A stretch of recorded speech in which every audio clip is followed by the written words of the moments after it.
이번 대선의 최대 화두 가운데 하나는 단연 부동산일 겁니다. 문재인 정부가 정책 실패를 인정하고 고개를 숙인 뒤에 부동산 정책이 대선 당락을 가를 것이란 전망도 나왔었는데요. 비슷하면서 다르고 다르면서 비슷한 부동산 공약, 오늘 생생토론에서 한번 따져보겠습니다. 먼저 토론에 함께하실 분들입니다. 대전과기대 금융부동산행정과에서 박유석 교수 나오셨습니다. 네, 안녕하십니까. 부동산 R114의 윤지혜 수석연구원 시간 내주셨고요. 예, 안녕하십니까. 다음은 부동산경제연구소에서 김인만 소장 나오셨습니다. 안녕하세요. 마지막으로 한국공인중개사협회 대전시 지부 서영원 지부장 함께하겠습니다. 예, 반갑습니다. 먼저 준비된 영상부터 보시고 토론 이어가겠습니다.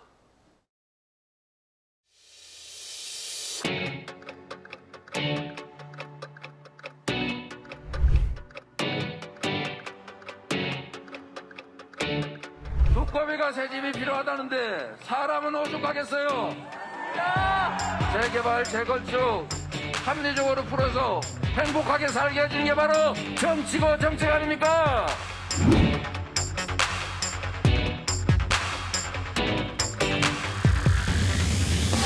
매각하는 것에 장애가 될 만한 이런 세제들을 개선을 해 나감으로 해서 어떤 단기간에 부동산 시장에 기존 주택들, 보유 주택들이 매물로 나올 수 있게.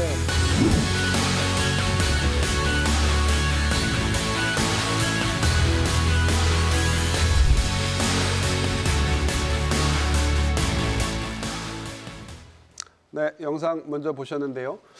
지금의 부동산 시장을 한마디로 정의하자면 지부장님, 저는 관망이다. 뭐 이렇게 봐도 될 것 같은데요. 뭐 거래 빙하기라고 하던데 현장에서 느끼는 분위기 어떠십니까? 지금 현재 뭐 대선 열기도 뜨겁고 모든 게 대선에서도 부동산 열기가 가장 뜨겁지 않습니까? 그런데 네. 실질적으로 현장에서 지금 보면 부동산 거래량은 거의 절벽이다라고 보시면 될 것 같습니다. 그래서 실질적으로 어느 정도 거래가 안 되는가 언론에서 많이 나오고 있어서 저도 한번 이제 대전에 구별로 한번 주요 단지를 한번 조사를 한번 해봤습니다. 그래서 가장 이제 핫한 지역이 이제 둔산동의 크로바 아파트 같은 경우가 1,632세대입니다. 거기가. 그런데 작년도에 거래된 게 33건밖에 거래가 안 됐습니다.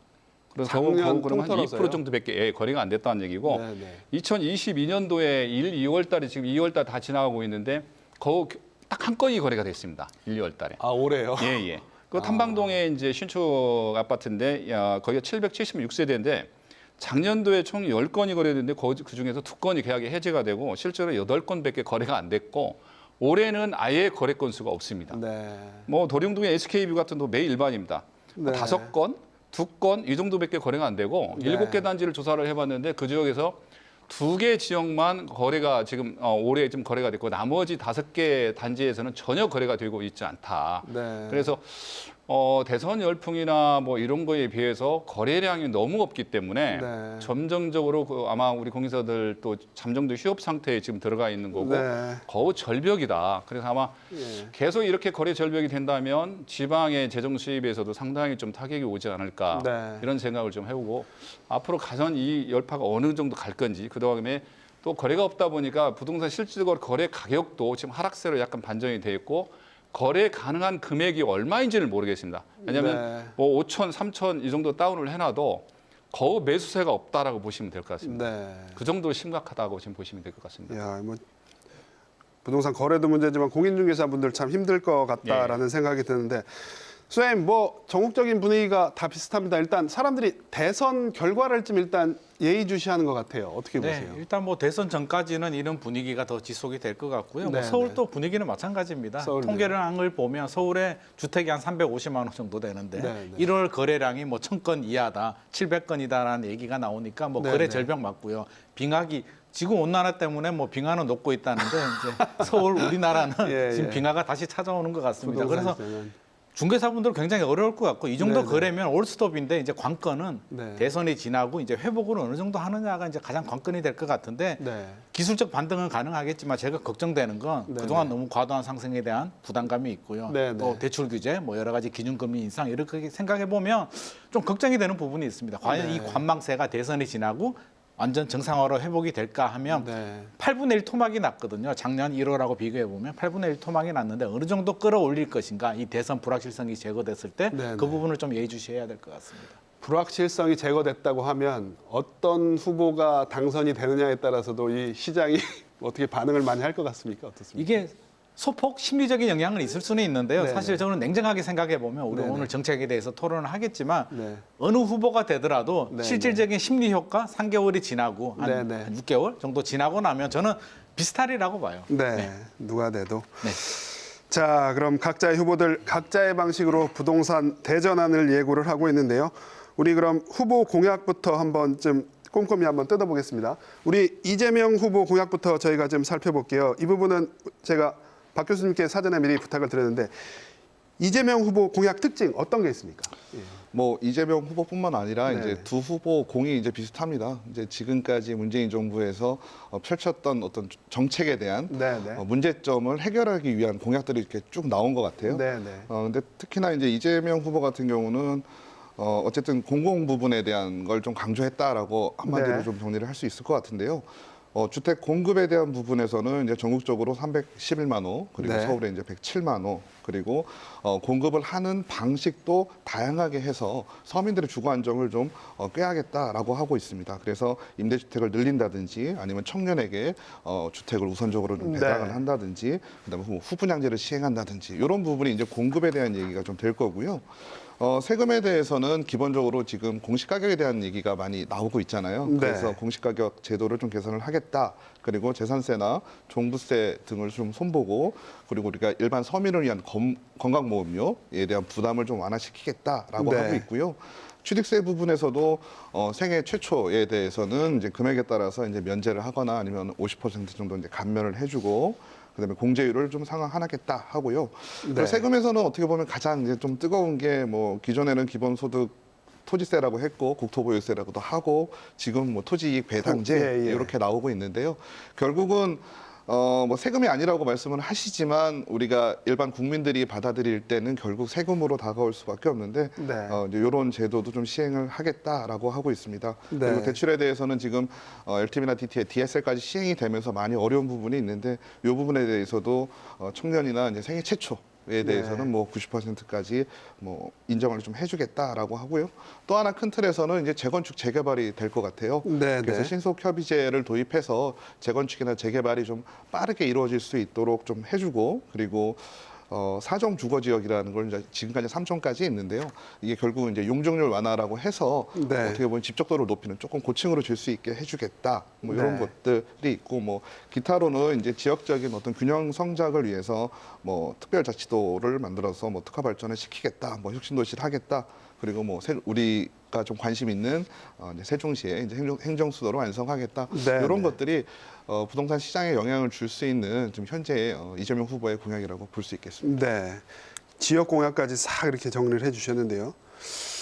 연구원님, 뭐 윤석열 후보 공약을 보면 이재명 후보 공약하고 비슷한 것도 많고요. 뭐 네. 상반되는 것도 많고요. 우리 이재명 후보 공약과 좀 상대적으로 한번 좀 요약을 해주신다면 네. 윤 후보 공약은 어떻습니까? 뭐 초기에는 조금씩 이제 후보자분들이 조금 다른 면들이 있었습니다만 네네. 조금씩 이제 닮아가는 그런 형태들도 네네. 보이고요.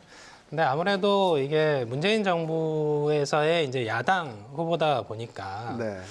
그 현 정부에서 추진했던 정책들에 대한 이제 규제 중심의 네네. 그런 정책들을 좀 완화하는 쪽으로 공약이 나오고 있습니다. 그래서 네네. 윤석열 후보는 크게 보자면 이제 시장 원리 회복을 네. 통한 이제 규제 완화 쪽에 이제 방점을 찍고 있고요. 그리고 이제 공급 쪽에서 보자면 양적으로는 처음에는 이제 임기 내에 250만 호 공급 계획을 똑같이 세웠는데 네, 네. 나중에 이제 이재명 후보가 이제 양을 추가하면서 311만 호로 이제 좀 더 많아졌죠. 네. 그래서 양적인 부분에서는 일단 실질적으로는 동일합니다. 네. 동일한데 이게 이제 공급하는 방식이 좀 틀려요. 네. 그러니까 윤석열 후보는 이제 민간 주도로 좀 하자라는 입장이고요. 이재명 후보는 이제 공공 주도로 좀 하자라는 입장 차이를 좀 보이고 있고, 공급 형태 같은 경우도 이재명 후보는 이제 임대 중심이라면 네. 윤석열 후보자는 분양 중심으로 좀 공급을 하자라는 네. 형태들을 보이고 있습니다. 그리고 공급 방식 같은 경우는 사실 이제 문재인 정부에서 추진하던 것들을 일부 끌고 오긴 합니다만 윤석열 후보자는 이제 재개발 재건축 쪽에서의 이제 규제 완화를 통해서 네. 역세권 일대의 이제 고밀 개발 정책들을 추진하려고 하고요. 그리고 이제 세금 쪽을 보자면 윤석열 후보자는 이제 종합부동산세를 재산세에 이제 통폐합을 하는 형태로 전면 수정을 예고를 했고요. 네. 그리고 이제 이 부분은 이제 공통적인데 다주택자 관련된 양도소득세를 중과를 좀 완화해주자라는 입장을 같이 가지고 있습니다. 두 후보가 공통으로 하고 예, 있는 그리고 얘기죠. 이제 예. 과세 이연 제도라는 부분들도 공통적으로 가지고 있고 네. 거기에 이제 그동안 이제 문재인 정부에서 주택 수를 중심으로 규제를 좀 강화했다면 윤석열 후보자는 특이한 점은 주택 가액, 그러니까 총액이 얼마냐에 따라서 세금 징수하는 형태를 좀 바꿔보자라고 네. 하고 있습니다. 그리고 이제 대출과 관련해서는 뭐 두 후보자분 모두 이제 서민 실수요자 중심으로는 네. 좀 완화해서 적용을 해주자라는 부분들이 있고 제도 부분에서 하나를 보자면 임대차 3법을 윤석열 후보자는 아예 뭐 전면 폐지 수준까지의 이제 개정을 예고하고 있고요. 네. 그리고 임대 사업자와 관련해서 여러 가지 혜택들을 현 정부에서 이제 폐지를 한 부분들이 있는데 네. 윤석열 후보는 그 부분들을 다시 되살려 보자라는 쪽으로 이제 추진을 하고 있습니다. 네. 저희 하나하나 이제 좀 따져볼까요? 이제 공급부터 좀 따져보겠습니다. 311만 호, 250만 호를 공급하겠다고 하는데 소ям 이게 일기 분당 신도시가 10만 가구 규모잖아요. 네네. 이런 걸 한 20-30개를 짓겠다고 그것도 수도권 주변에요. 네네. 이게 가능하겠습니까? 어떻게 보십니까? 현실적으로 이제 보는 관점에 따라서 다른 네. 것 같습니다. 우리가 생각할 때는 이제 서울의 아파트가 다 해도 200만 호가 안 되거든요. 네, 네. 한 50년 동안 지은 아파트가 200만 호가 안 되는데 네, 네. 물론 뭐 전국적이지만 250만 호, 311만 호 이렇게 공급하겠다고 하니까 네. 사실 좀 실현 가능성은 굉장히 낮아 보입니다. 그래서 네. 다행인 건 두 후보부 모두 실현 가능성이 낮은 수치를 제시해 줬기 때문에 네. 형평성은 맞는 것 같은데 제가 한번 물어봤습니다. 네. 캠프 관계자한테 이게 가능하냐. 네, 네. 250만 호, 311만 호 이거 도저히 안 될 것 같은데 어떻게 네. 할 거냐라고 하니까 보는 관점에 따라서 제가 왜 다르다고 했냐면 기존의 계획들, 네. 기존의 민간에서 진행하던 사업들은 물량까지 다 포함해서 이렇게 진행을 하기 때문에 네. 숫자가 좀 줄어들 수는 있어도 어느 정도는 맞출 수 있다는 입장입니다. 그래서 네. 제가 바라보는 관점은 이제 새 대통령께서 네. 뭔가 노력을 해서 새로운 정책으로 나오는 물량이 공약이 되어줬으면 좋겠는데 네. 기존에 하던 것까지 다 포함해서 진행하다 보니까 아무래도 숫자가 좀 네. 늘어난 것 같고요. 전체적으로 보면 이제 실현 가능성 부분에 대해서는 좀 낮게 되는데 저는 그렇게 봐야 될 것 같습니다. 공약은 공약이잖아요. 네, 그러니까 네. 새 정부가 강력한 의지를 갖고 주택 공급을 하겠다라는 네, 네. 의지의 표현으로 봐야지 네. 야, 이게 250, 311만 호가 될까 안 될까를 네. 가지고 너무 이렇게 숫자적인 판단을 하지 않는 게 좋을 것 같습니다. 네, 시장의 어떤 이번 정부는 공급을 확 늘릴 거야 이런 사인을 주는 것만으로도 네. 정책 효과가 있을 것이다. 예. 두 분은 어떻게 보세요? 네, 뭐 예. 저도 어떤 숫자상으로 이게 중요한 게 아니고 네, 네. 그냥 공급을 하겠냐 말겠냐. 왜냐하면 과거 이제 문재인 정부에서는 공급에 대한 부분이 조금 약했다라는 평이 좀 많았죠. 그래서 네, 네. 작년에 들어서 거의 이제 임기 말에 이르러서야 이제 공급에 대한 부분에 좀 관심을 갖기 시작했거든요. 네, 네. 그러니까 지금의 현 정부의 정책의 문제점을 해결할 수 있는 방법이 무엇이냐라는 걸 했을 때 네, 공급에 네. 대한 부분도 많이 중요하다라고 지금 인식이 되고 있거든요. 그래서 네. 이러한 인식의 측면에서는 두 후보 공이 공급에 대한 부분을 좀 늘려야 된다. 뭐 기존에 있는 거에서 추가적으로 조금씩이지만 더 해야 된다라는 거를 가지고 있다는 거는 시장에 좀 긍정적으로 작용할 수 있을 거라고 보고 있습니다. 예. 그 정치권에서 몇백만 호 공급 계획들 이렇게 발표를 네. 하잖아요. 근데 이제 구체적으로 보자면 우리가 한 2018년에서 2019년 사이가 공급이 가장 많았어요. 네, 네. 그때 당시에 연간 한 50만 채 정도 공급이 됐거든요. 네, 네. 그렇게 보면 그 역대 가장 많았던 물량 수준으로 매년 공급을 하는 케이스인데 네, 네. 거기에 이제 전 정부에서 이제 200만 호 공급 계획 세웠던 부분에 플러스 알파로서 그렇죠. 작동을 하는 부분인데 항상 가장 큰 수치를 제시를 합니다. 네. 그렇기 때문에 실질적으로는 그 양만큼 공급되긴 좀 어렵고요. 네. 다만 그 현 정부에서 사전 청약이라는 제도를 도입을 했기 때문에 네, 네. 미래의 물량, 그러니까 5, 6년 뒤 거를 앞서 끌고 오는 그런 작동을 하는 케이스들이 있습니다. 네, 네. 그러다 보면 양은 맞출 수 있겠습니다만 그러면 그 이후에 미래에 공급될 어떤 물량들이 사실은 앞서 공급이 됐기 때문에 차후에 공급되는 물량들은 더 줄을 수 있는 여지도 있으니까 네, 네. 실질적으로는 가장 큰 수치를 제시해놨다 이렇게 볼 수 있을 것 같습니다. 네. 지 부장님, 두 후보 공약을 보면요, 뭐 재개발, 재건축 활성화하겠다는 데는 뭐 다 두 후보가 동의를 하고 있습니다. 그런데 걱정되는 게 용적률을 좀 풀어주겠다는 거잖아요. 그러니까 고층으로 짓겠다는 건데 이렇게 되면 주거권이란 그럴까요? 어떤 너무 과밀한 상태로 가게 되면 삶의 질이 좀 떨어지지 않을까 이런 우려도 좀 하시는데. 예, 맞습니다. 사회자님 말씀하신 대로 갑자기 용적률을 이렇게 이제 상향을 한다라고 보면 네, 아무리 네. 선거가 중요하다고 하지만 어떤 주거의 질이 상당히 좀 중요하지 않습니까? 네, 그리고 네. 또 주거의 질도 중요하지만 용적률을 상향했을 때 한 번 우리 세대가 끝나고 다음 세대 또 재건축을 할 때는 그렇죠. 또 어떻게 할 거냐는 얘기거든요. 그래서 네. 그런 부분에 대해서는 전문가들하고 먼 미래를 좀 보고 계획을 좀 세워야 되는데 뭐 지금 이재명 후보 같은 경우는 500% 용적률 500% 해주고 사중 주거지구를 신설하겠다고 하고 또 네. 윤석열 후보는 또 500%가 아니라 700%를 하겠다고 또 상향을 또 해주겠다고 또 얘기를 해요. 앞다퉈서 하는 건 좋은데 네, 네. 그런 부분들이 앞으로 미래에 주택 시장에 어떤 영향을 또 환경 문제랄지 이런 문제에서 어떻게 영향을 할 건지에 대해서 좀 더 디테일하게 그런 네, 부분이 네. 좀 약하다는 좀 생각을 좀 해보고요. 네, 네. 어떤 공공주도형 것 거기에 너무나 좀 치중돼 있지 않나라는 생각을 하는 거고 다가구 주택이나 다세대 주택이나 이런 부분에 대해서도 지금 상당히 그 부분에서 취약한 부분이 많거든요. 네, 그 네. 부분에 대해서 일정 부분 좀 용적률을 좀 올려준다든지 네. 사선 제한을 좀 완화해준다든지 이런 부분에서도 실질적으로 피부로 바로 할 수 있는 부분도 좀 했으면 좋겠다라는 생각을 좀 해봅니다. 네. 소님, 그리고 두 후보 공약 중에 또 눈에 띄는 게 청년 주택 공약이잖아요. 네. 주거 정책들이 많이 나왔는데 청년 반값 주택, 뭐 청년 원가 주택. 보기에 뭐 수사는 화려합니다만 네. 이런 정책들 어떻게 좀 실효성이 있겠습니까? 어떻게 보세요? 이건 목표 달성하기는 힘들 것 같고요. 네, 물론 네. 노력을 하기 때문에 물량은 네. 나오는데 저는 이 정책 자체에 약간 좀 반대의 목소리를 좀 내고는 싶어요. 왜냐하면 예, 예. 청년을 위한다라고 하는데 진짜 청년을 위할까를 우리가 생각을 해야 되는데 서울 같은 경우도 굉장히 역세권 중심가에 청년주택을 짓고 있는 현장을 제가 보고도 왔는데 네, 네. 그 정도 그렇게 지어서 청년 문제가 해결이 될까? 거기 들어가는 청년이야 혜택을 보겠지만 네. 다수의 청년들은 또 배제가 되면서 또 소외감을 느낄 수밖에 없고요. 네. 이 문제가 왜 발생했냐라고 우리가 생각을 해보게 되면 열심히 노력을 해서 내가 돈을 벌어서 내 집 마련을 할 수 있는 꿈, 계층의 사다리를 잘 만들어줘야 되는데 최근에 집값이 급등하게 되면서 그게 네. 붕괴가 돼버린 거죠. 그러니까 네, 네. 열심히 노력해도 내 집 마련 못할 것 같으니까 분노를 하는 거고요. 정부에서는 그래 집 부족하구나 집을 더 지어줄게라고 하는데 정확히 따져보면 진짜 집이 부족한 게 아니고 그 계층 사다리가 문제고요. 아까 네. 앞서서도 말씀하셨듯이 서울의 이제 용적률 문제도 같이 연계가 돼야 되는데 결국에는 서울 집중화 문제도 우리가 해결해야 될 문제거든요. 서울이 네. 진짜 주택이 부족하냐? 진짜 청년이 집이 없느냐 그러면 네. 그게 아니고 진짜 양질의 주택이 부족하고요. 또 많은 수요들, 공급보다는 수요가 더 많기 때문에 아무리 청년 주택을 더 짓고요. 서울의 네. 용적률을 올려서 더 짓더라도 수요가 더 들어오게 되면 그건 또 부족하게 되거든요. 네. 결국에는 서울의 수요 분산을 어떻게 하느냐, 네. 또 젊은 층들이 열심히 노력했을 때 계층 사다리를 어떻게 굳건하게 하느냐 문제까지 네. 연계를 해서 고민을 하고 풀어나가야지 눈에 보이는 현상.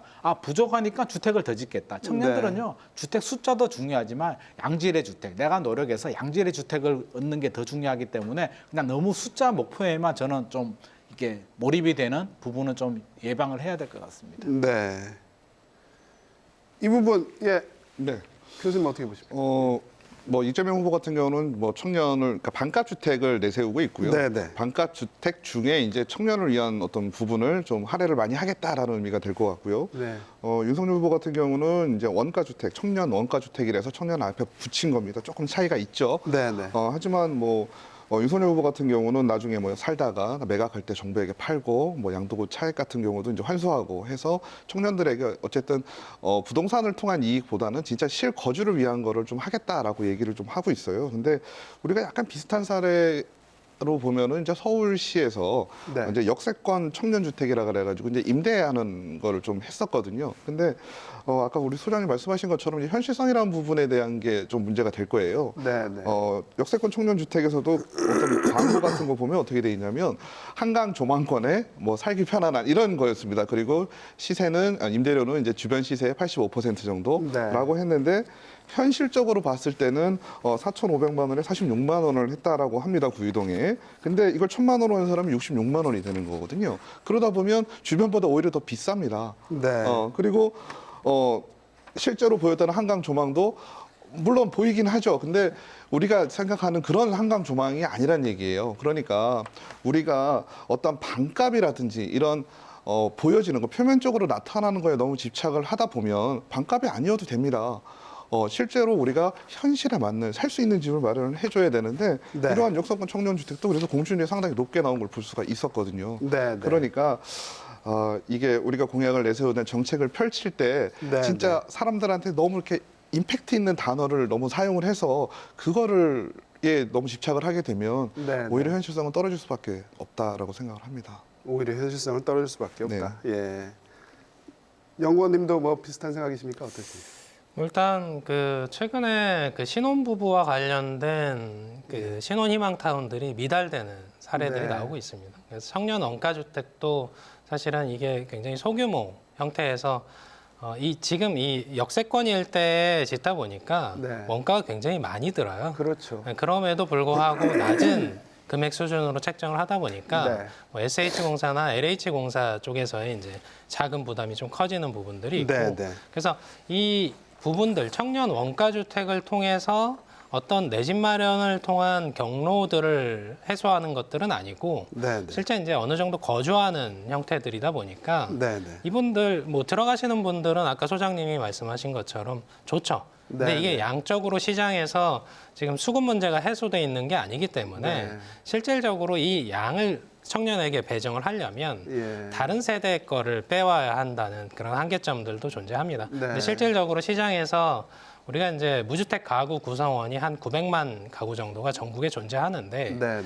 여기서 이제 1인 가구 중심으로 시장에서의 물건들을 배정하는 게 네. 과연 이치에 맞는 건지에 대한 부분들을 좀 절충점을 좀 찾아야 40, 된다는 50대가 뭐 거죠. 불만이 많다는 얘기도 그렇죠. 나오잖아요. 예, 그런 부분들이 있고 그래서 사실은 40, 50대에서의 무주택 비율도 한 40% 정도에 해당이 되고요. 네, 그래서 네. 그분들에서의 사실 그간 뭐 그 생애 최초자로서 뭐 청약통장을 가입해서 가점을 높여오신 분들이 있기 때문에 네, 네. 이분들에게 배정될 물량들이 일부 예. 청년들에게 이제 배정이 되면서 혹은 신혼부부에게 배정이 되면서 뭐 예. 상대적 박탈감 이런 부분들도 노출이 되고 있습니다. 그래서 예. 이 부분들이 이제 물건이 남아 돌면 사실은 여러 군데 배정을 하면 되겠습니다만 네, 네. 실질적으로 시장에서의 정말 필요한 계층들은 사실은 중장년층에 더 많다 이렇게 보고 네. 있습니다. 예.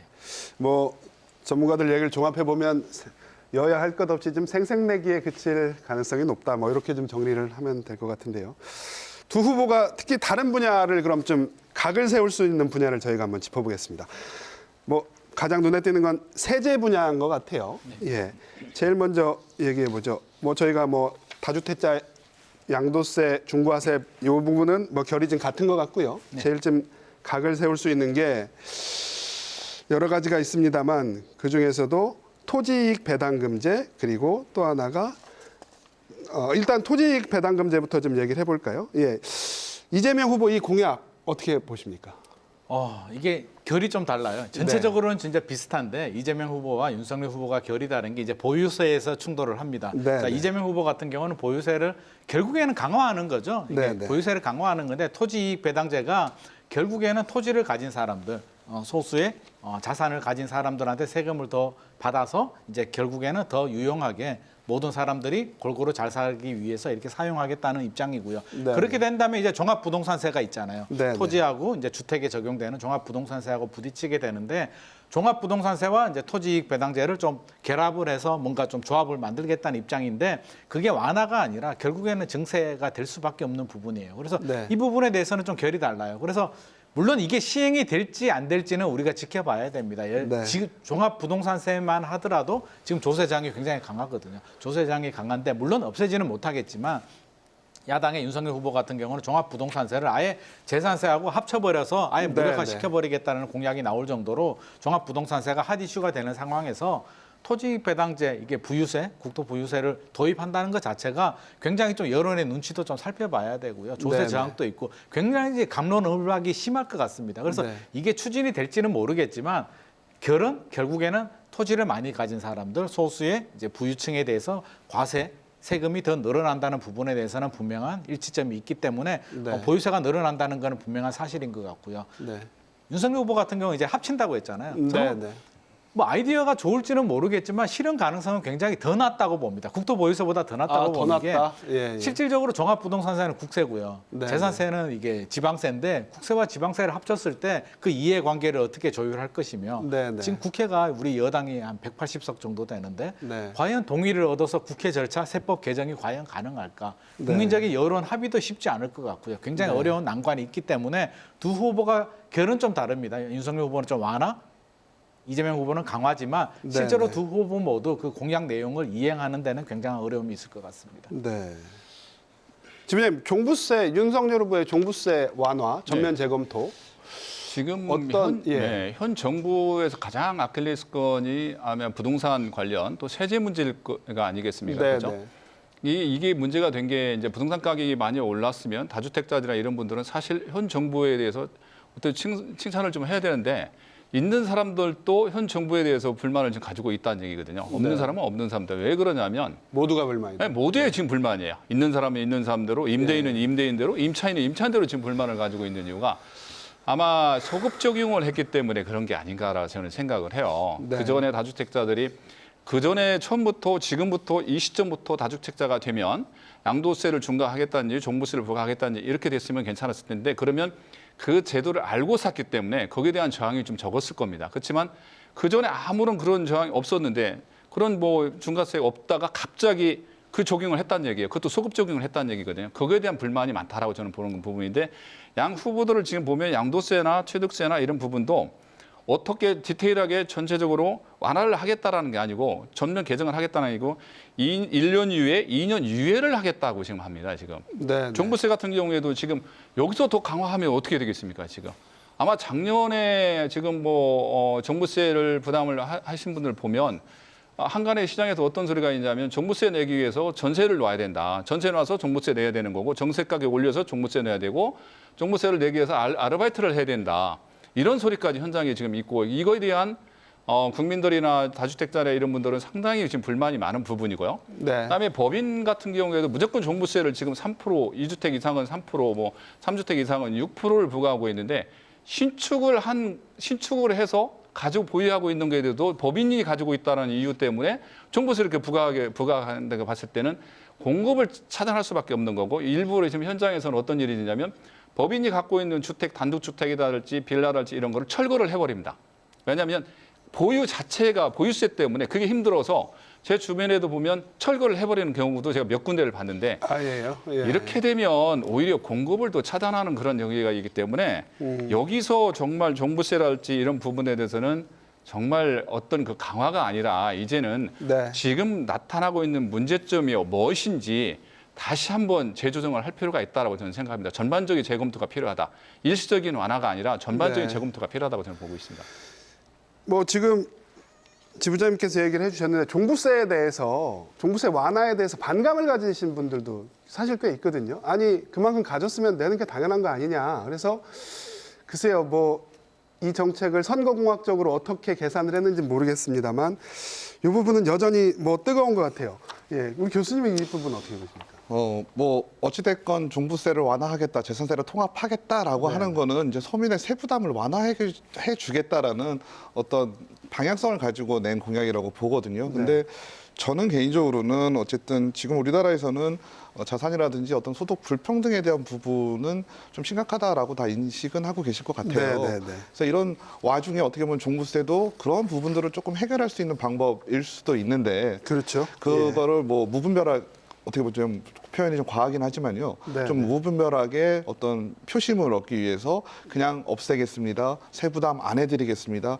이렇게만 좀 비춰지는 경향이 좀 있는 것 같아요. 그래서 네, 현실적으로 어떻게 좀 될까? 아니, 이게 과연 정책으로 아니면 기술적으로 할 수 있는 일인지도 우선 좀 의심이 되고요. 네, 네. 그리고 방향성에 있어서도 뭐 일정 부분 손을 봐서 조금 더 지금 뭐 종부세에 대한 부분이 국민들의 여론이 뭐 한 60%가 만족도다 그러면 이 만족도를 좀 올리는 방안에 어떤 좀 작은 수정이 좀 필요한 거지 뭐 전면적으로 재검토를 한다 뭐 폐지를 한다 이렇게 이렇게 하게 되면 어떤 큰 틀에서의 이제 정책적 안정성이 좀 해치지 않을까 좀 네. 우려가 많이 되고 있습니다. 네. 영원님 두 후보 모두 다 1주택자 종부세 완화에 대해서는 뭐 동의하는 부분이잖아요. 이제 네. 국토보유세 같은 경우에는 완전히 성향이 다르지만, 예, 이런 부분들 뭐 이게 참 헷갈립니다. 어떻게 보면. 네. 그 1주택자에 대한 우대사항들이 계속 반복되다 보니까 네, 혹은 네. 무주택자가 1주택자 되거나 네, 네. 1주택자 갈아타는 과정에서의 여러 가지 세금 우대가 있다 보니까 이게 이제 시장에서 똘똘한 집 한 채다라는 네, 현상으로 이제 발현이 된 거고요. 그래서 현 정부 들어서 가장 엇박자가 났던 것 중에 하나가 세금 정책입니다. 왜 그러냐면 문재인 정부에서 원래 이제 그 보유세는 강화하되 네, 네. 거래세는 좀 완화해주겠다라는 게 처음에 취지였어요. 취지 기조였죠. 근데 예. 나중에는 이게 그 시장이 급등세를 보이니까 네. 이걸 틀어막기 위한 정책의 하나로서 이제 거래세를. 취득세도 올리고 예, 예. 보유세도 올리고 그리고 양도세와 관련된 부분도 중과하고 이런 형태가 되다 보니까 모든 세금이 다 중과 형태로 변경이 됩니다. 네. 그러다 보니까 이게 여러 가지 부작용들을 낳아요. 무슨 얘기냐면 어떤 물건값에 네. 세금이 중과되면 네. 세금만큼 플러스 알파된 가격이 나옵니다. 네. 그게 기본적인 원리인데 그 이 양 사이드에서 거래세와 보유세 사이에서의 어떤 조율 과정들이 좀 더 필요한데 네. 그 조율이 너무 없었다는 거죠. 그래서 네. 주먹구구식으로 내놓은 부분들이 시장에서의 오히려 가격을 상승하게 하는 네. 그런 요인으로도 작동을 하고 있으니까 네. 어떻게든 이 취득세와 보유세와 이 양도세 사이에서의 전체적인 밸런스를 맞추는 정책들이 필요하다 이렇게 보고 있는 거죠. 네. 예. 보유세는 높이고 거래세는 낮추는 기존의 당초 정책의 취지대로 돌아가야 된다는 부분에는 다 동의하시는 겁니까? 네, 뭐 저도 연구원님 말씀에 상당히 좀 공감하는 부분이 뭐냐면 네. 현 정부에서 부동산 가격 안정화를 하겠다. 너무나 가격이 단기간 내에 급등했다는 이유로 부동산 가격 안정화라는 명목 하에 세율을 올렸거든요. 네. 또 취득세도 올리고 보유세도 올리고 양도세도 올리고 이런 했는데 아마 세입자들이나 무주택자들이나 이런 분들이 보면 세금 많이 올리는 게 좋다라고 생각할 수도 있겠지만 결과적으로 봤을 때는 그게 전부 다 부동산 매가에 임대가에 반영이 됩니다. 세금을 네. 올리면 아까 연구원님 말씀하신 대로 기름값이 막 계속 치솟는다고 했을 때 거기에 내고 어떤 기름을 소비를 좀 유축시키기 위해서 거기다 세금을 부과시킨다고 했을 때 네, 네. 과연 그 기름값이 다운되겠냐는 얘기죠. 네. 더 상승한다는 얘기거든요. 부동산에 대해서 지금 임대인들에게 자꾸 보유세를 올리고 하면 결과적으로 그거는 임차인들에게 전가될 수밖에 없는 그런 구조거든요. 그래서 네. 이 세제에서만큼 현 정부에서 지금 아까 말씀드린 대로 지금 있는 자들이나 없는 사람들이나 모두가 불만이 있는 게 너무 지금 높다라는 거죠. 모든 네. 것들이 세제가. 그래서 여기서 또 더 올리고 이런 거는 정말 그렇다고 뭐 끝이 어디냐는 얘기죠. 그러면 계속 올라갈 거다. 네. 부동산 가격은. 네. 그래서 현 정부에서 의도하는 거하고 시장의 논리는 정반대로 갈 수 있는 확률이 높다라고 저는 보거든요. 두 후보가 좀 결이 같은 건 양도세 부분입니다. 양도세 부분 다주택자 중과 부분에 대해서 뭐 이재명 후보는 1년, 윤석열 후보는 2년 이렇게 중과를 유예하겠다 이렇게 얘기했잖아요. 뭐 이 부분은 누가 돼도 실현이 될 것 같은데 이렇게 되면 시장에 매물이 좀 나올까요? 당연히 매물은 좀 나올 거라고 봅니다. 일시적으로라도 네, 좀 나올 거라고 하는데 일시적으로라도. 뭐 1년 유예고 2년 유예라고 하다면 그렇다고 봤을 때는 그 안에 팔으려고 매물이 급매물이 많이 나올 수 있는 확률이 좀 높다라고 지부장님은 보고 그렇게 일시적으로 생각을- 가격이 좀 떨어질 수 있다라고 봅니다. 예. 그때 그렇게 되면. 소장님 어떻게 보세요? 예. 물론 당연히 매물 나오겠죠. 지금 안 팔고 있는 분들 우리 거래량이 가장 절벽이라고 하는데 안 파는 이유 중에 하나가 그 혜택이 나오면 내가 양도세 3억 5억 내는 것보다 기다렸다가 그때 팔아야겠다는 심리가 있기 때문에 지금 거래 절벽 현상이 더 심화되고 있는데 저는 걱정이 되는 게 심리가 똑같잖아요. 네. 기간이 1년 또는 2년이 될 수가 있는데 사실 1년이 긴 시간이 아니거든요. 1년 안에 팔아야 되는데 너도 나도 다주택자들이 매물을 내놓는데 자 실수요자 입장에서 생각해 보게 되면 가격이 떨어질 것 같은데 매물이 네. 많이 나오는데 취득세나 우리 다른 세금들은 그대로인데 네. 굳이 내가 지금 들어가야 될까라는 심리가 작동이 되면 수요가 뒷받침이 안 되는데 공급이 또 갑자기 많이 나오게 된다면 또 다른 문제가 또 발생하거든요. 물론 네. 가격이 적당히 하락하는 거야 가격 안정에 도움이 되겠지만 이 수요와 네. 공급의 밸런스가 갑자기 무너지게 되면 제3의 또 문제가 발생할 수도 있기 때문에 무조건 완화해서 매물이 나오게 하는 것만 중요한 것이 아니라 저는 세제 규제도 밸런스. 그러니까 보유세를 강화했으면 거래세는 좀 낮춰져서 취득세도 사실 좀 낮춰줘야 되는 게 맞거든요. 네. 그래서 전체적으로 좀 조율 과정이 좀 필요하다. 누가 대통령이 될지는 모르겠지만 새롭게 네. 새 정부에서는 전체적인 세제 밸런스를 좀 제대로 맞춰줬으면 좋을 것 같습니다. 네.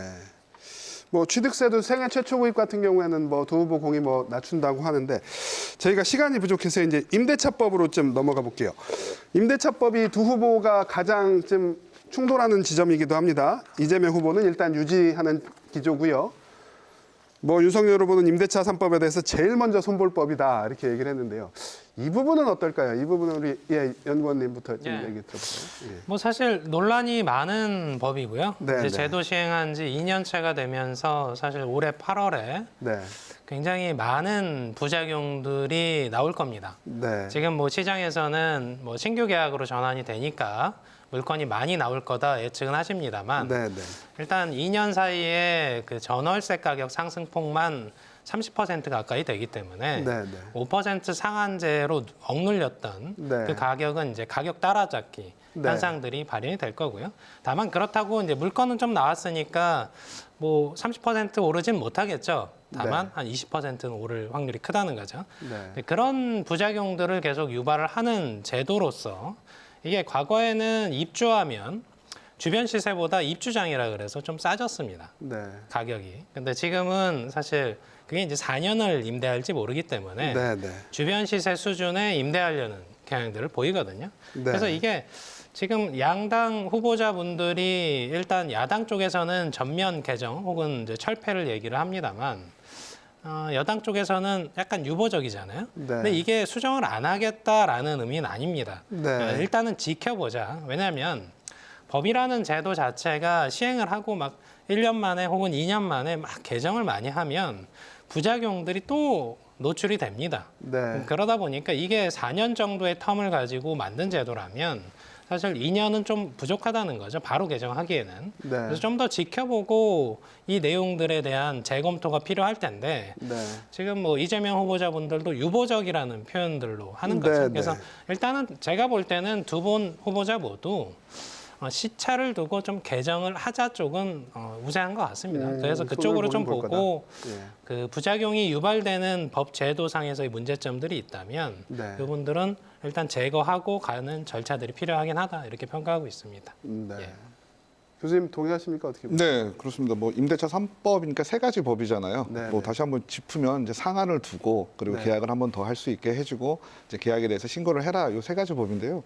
여기서 뭐 다른 것도 좀 얘기가 되겠지만 계약갱신 청구권 같은 경우는 법원의 판결과 또 유권 해석이 다른 어떤 제도상의 허점이 좀 있습니다. 네, 네. 법원에서는 주인의 편을 들어주기도 하고 예. 유권 해석에서는 오히려 세입자의 편을 들어주기도 했는데요. 집을 팔고 나간 경우 말씀하시는 거죠? 네네. 예, 예. 그래서 이런 상황이 발생을 했을 경우에 어떤 제도적으로 딱 확정이 안 돼 있기 때문에 네네. 오히려 임대차 3법에 대한 신뢰가 더 좋지 않다라고 좀 보여지거든요. 네네. 근데 이거를 우리 앞서 말씀하신 것처럼 이거를 바로 뭐 안 좋으니까 없애자. 저는 요거에는 조금 반대고요. 네네. 제도를 조금 수정 보완해서 이러한 문제들, 디테일한 문제들이 좀 안 생기도록 해야 될 것 같은데요. 약간 다른 얘기긴 하지만 물론 우리가 이제 세입자 입장에서 이 법을 잘 알고 이제 주인과의 어떤 계약에 대한 얘기를 나눌 때 네네. 이 법에 의거해서 하면 좋은데요. 저는 최근에 한번 얘기를 좀 들은 게 있는데 오히려 진짜 서민들은 뭐 월세가 작거나 아니면 뭐 1인 가구라든지 청년들이 될 텐데요. 네. 이 청년들은 내용을 알더라도 집주인한테 이거를 강하게 얘기를 못하는 경우가 좀 있더라고요. 네. 그러니까 전세를 6천만 원에 살고 있는데 주인이 2천만 원을 올려달라고 하는 것에 내용은 들어서 아니까 2천만 원 올리는 거는 전월세 상한제에 걸립니다라고 얘기를 해야 되는데 그거를 못하게 되는 거죠. 왜냐하면 본인에게 더 피해가 돌아올까 봐가 걱정이 되는 거거든요. 네. 이러한 현실적인 문제까지도 좀 아우를 수 있으면 좋겠지만 어쨌든 간에 기본적으로 어떤 제도상의 허점이 있는 거에 보완은 되어야 된다고 생각합니다. 보완은 돼야 된다. 네. 네. 소장님 얘기도 좀 저희 듣고 갈까요? 예, 네. 예. 궁금합니다. 저도 뭐 보완이 돼야 된다는 부분에 대해서는 동의를 하는데요. 네네. 어떤 부분이 보완이 돼야 되냐면 저는 청구 자체가 불만입니다. 청구를 하게 되면 받아주거나 거절하거나 두 개의 방법이 있는데 분쟁의 씨앗이거든요. 네. 누군가는 청구하기도 힘들고요. 또 거절하게 되면 또 다른 다툼. 최근에 제가 연락을 받은 게 집주인이 거주한다라고 해서 거절을 받고 다른 집을 계약을 하고 이제 나가려고 하는데 부동산에서 전화가 왔답니다. 매수자가 어떻고 그러니까 집주인이 거주하는 게 아니라 팔았는 거죠. 그래서 굉장히 네, 화가 네. 난다고 연락이 와서 소송하고 싶다라고 하는데 굳이 불필요한 청구권 때문에 이런 문제가 발생하거든요. 그래서 저는 2년에서 2+2 4년이 아니고 최단 존속 기간 2년인데 1년 정도 그걸 3년으로 해주게 되면 청구할 필요도 없거든요. 최소 3년을 보장해주게 되고요. 2년, 1년 거주할 사람들은 서로 협의해서 거주하면 되기 때문에 최단 존속 기간을 2년에서 3년 정도 한다면 주인도 2년에서 1년 늘어나는 거에 대해서는 어느 정도 받아들이는데 사실 4년은 굉장히 부담스럽거든요. 그래서 네. 개정을 한다면 저는 청구 자체가 이게 폐지가 돼야 되고요. 그냥 최단 존속 기간을 3년으로 늘려주는 게 맞지 않나 싶습니다. 네. 저희 대출 규제 부분 좀 짧게 짚고 갈까요, 지부장님? 대출 규제 부분은 두 후보 모두 뭐 생애 최초 같은 경우에는 좀 완화하는 쪽으로 대출 규제 그래도 풀겠다는 기조를 지금 보이고 있는데요. 이런 부분은 어떻게 보세요? 지금 현장에서 실질적으로 거래가 안 되는 이유가 네. 어떻게 보면 대출 규제 때문에 거래가 안 그것도 된다고 크다. 보시면 될 것 같습니다. 네네. 그런데 사실 이제 DSR이 내년 이제 올 7월 1일부터는 또 1억 이상 이제 대출한 게 대해서는 이제 전면적으로 또 DSR이 또 적용이 되지 않습니까? 네, 그렇게 네. 되면 지금의 거래 전력은 더 심화될 걸 위험성이 있다라고 지금 보거든요. 그래서 너무나 그 대출 규제 같은 경우도 너무 일방적으로 이렇게 막 갑자기 이렇게 하다 보니까 하는 그 위험성이 좀 있다라고 지금 보여지고요. 그다음에 어느 정도 근데 대출이 너무나 사실 전세금 대출이랄지 지금 뭐 매매 대출할지 사실 가계부채가 너무 많은 건 사실 맞습니다. 그래서 네네. 일정 부분 조정을 하는 부분은 좀 맞다. 그리고 그러다 보니까 이 전세금 대출도 많다 보니까 이게 부동산 가격을 또 상승하고 올리고 만약에 부동산 가격이 하락했을 때는 가계부채 때문에 그게 전반적으로 또 모두에게 또 이게 피해가 또 될 수 있는 부분이기 때문에 가계대출이랄지 이런 부분은 어느 정도 좀 조정을 좀 하는 게 맞다. 그렇지만 너무나 일시적으로 묶는 것도 또 문제가 된다라고 저는 생각을 합니다. 네. 알겠습니다. 저희가 토론을 듣다 보니까 언제 마무리를 좀 해야 될 시간이 됐는데요. 마무리 발언 듣는 시간쯤 가겠습니다. 자, 뭐 여야 후보들 뭐 어떤 언론에서 보니까 다 던지기라는 표현을 썼더라고요. 뭐 있는 공약은 다 던지고 이제 서로 공약끼리 차별화도 안 된다 이런 비판까지 나오고 있을 텐데요. 대선이 코앞인데 부동산 민심 잡으려면 뭐가 제일 중요할까요? 우리 1분씩 시간 드리겠습니다. 우리 연구원님부터 좀 얘기 들어볼까요? 예. 지금 시장에 굉장히 많은 무주택자와 다주택자가 있고 그리고 네네. 1주택자가 있습니다. 그래서 시장의 1주택자는 한 90% 정도 비중을 차지하는데 앞서 제가 설명을 드린 것처럼 무주택 가구도 전국에 한 2천만 가구 정도 되잖아요. 네, 그중에 네. 한 900만 가구는 무주택 가구입니다. 그래서 이 900만 가구의 민심이 네. 사실은 이 분들이 모두가 내 집 마련을 할 필요는 없다고 봐요. 왜냐하면 장기간 거주하는 주택이 필요하신 분들도 상당하거든요. 네. 그래서 국가가 나서서 어떤 정책을 피게 되면 이 무주택 가구와 관련된 장기간 거주할 수 있는 주택을 원활하게 공급하면서 네. 거기에서 이제 나중에 이제 내 집 마련을 하겠다 하는 그 경로를 마련해 주는 게 굉장히 중요하고요. 네. 그리고 이제 소득과 자산이 되시면 그분은 이제 시장에서 주택을 자연스럽게 마련할 수 있는 그런 장기간의 어떤 생애 주기 관점에서의 네. 그런 주택 마련 경로들이 아직은 정책적으로 좀 자연스럽게 나오지 않고 있다. 그래서 이 부분들을 좀 정책적으로 보완을 해줬으면 싶다. 뭐 이런 부분들 설명을 드립니다. 이제. 집을 사지 않아도 불안하지 않은 그런 환경을 만들어주는 거예요. 예, 교수님. 뭐 비슷한 얘기가 될 텐데요. 우리나라는 이제 뭐 부동산 공화국이다라고 할 네네. 정도로 이제 부동산에 대한 관심, 국민의 관심도가 높고 또 그거에 대한 또 이해도도 높습니다. 네네. 근데 대선을 맞아서 이제 공약을 나오는 걸 보면 뭐 단순히 진짜 아까 말씀하신 것처럼 막 다 내는 네네. 어떤 그런 공약으로 인해서 표를 사겠다, 뭐 표심을 얻겠다 이런 부분들이 좀 있을 수 있는 것 같은데요. 뭐 원론적인 얘기겠지만 시장 항상 제가 강조하는 거지만 시장은 각 구성원들이 있고요. 그 각 구성원들도 계층에 따라 또 다릅니다. 네네. 그래서 이 모든 걸 다 아우른다는 게 쉬운 일은 아니지만 네네. 어쨌든 한쪽으로 치우치지 않은 편향되지 않은 공약 그리고 네네. 그 공약이 당선이 됐을 때 정책으로 반드시 이루어질 수 있는 네네. 그런 공약들이 지금은 필요한 것 같습니다. 네. 참 어려운 일이기도 합니다. 시장 참여자를 모두 만족시키는 네, 정책이 그렇죠. 참 어렵기도 합니다. 예. 지부장님 말씀 듣고 갈까요? 예. 지부장님 어떻게 생각하십니까? 이게 이제 사실 부동산은 저희들도 지금 와서 토론을 하고 있지만 상당히 좀 어려운 문제입니다. 네네. 무슨 그 어려운 문제인데 저는 부동산 정책이 대선에서 또 어떤 한 당에서 어떤 정권을 잡기 위한 정책이 아니고 정말 여야가 따로 있어서는 안 된다고 저는 생각을 합니다. 네. 여야가 따로 있어서는 안 되고 정말 누가 대통령이 되더라도 여야 또 전문가들 그다음에 언론이 어떤 TF팀을 좀 만들어서 대다수의 국민들이 정말 믿고 네. 좀 신뢰할 수 있고 예측 가능한 정책을 좀 폈으면 좋겠다. 그래서 네. 그래야 가능한 거지.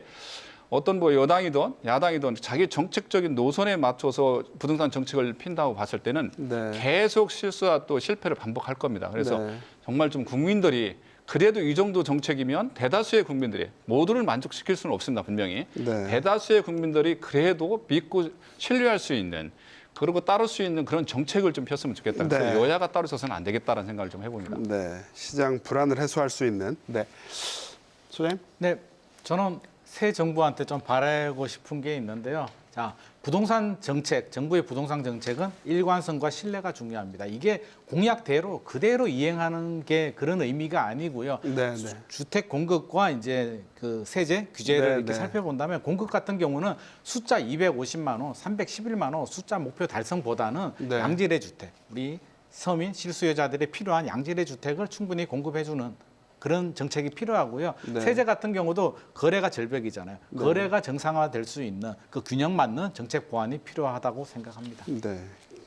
일관성 있는 정책 균형이 가장 중요하다. 알겠습니다.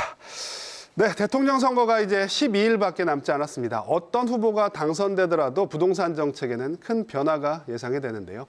국민 생활과 가장 밀접하다는 부동산 시장을 안정시키고요. 내 집 마련의 꿈을 실현해줄 후보는 과연 누구인지 꼼꼼히 한번 따져보시기 바랍니다.